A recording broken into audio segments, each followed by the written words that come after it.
నా ఆత్మగౌరవం, నా భారత రాజ్యాంగం. భారత రాజ్యాంగం ఆర్టికల్ 29 మైనారిటీల ప్రయోజనాల రక్షణ.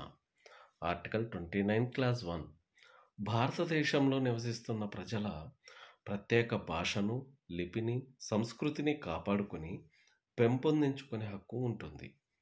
ఆర్టికల్ 29 క్లాస్ 2 ప్రభుత్వం నిర్వహిస్తున్న లేదా ప్రభుత్వ ఆర్థిక సాయం పొందుతున్న విద్యా సంస్థలలో ప్రవేశాన్ని మత, జాతి, కుల, భాషా ప్రాతిపదికలపై నిషేధించరాదు.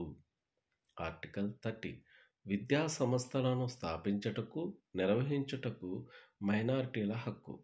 ఆర్టికల్ 30 క్లాస్ 1 మైనారిటీ వర్గాల వారందరికీ ప్రత్యేక విద్యా సంస్థలను ఏర్పరచుకొని నిర్వహించుకునే హక్కు ఉంటుంది.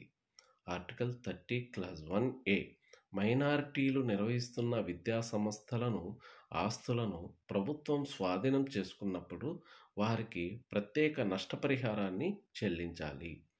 ఆర్టికల్ 30 క్లాస్ 2 మైనారిటీ వర్గాల నిర్వహణలో ఉన్న విద్యా సంస్థలకు ఆర్థిక సహాయం మంజూరు చేసే సమయంలో మతం లేదా భాష ఆధారంగా వివక్షత చూపరాదు. జై భీమ్, జై భారత్, జై సంవిధాన్.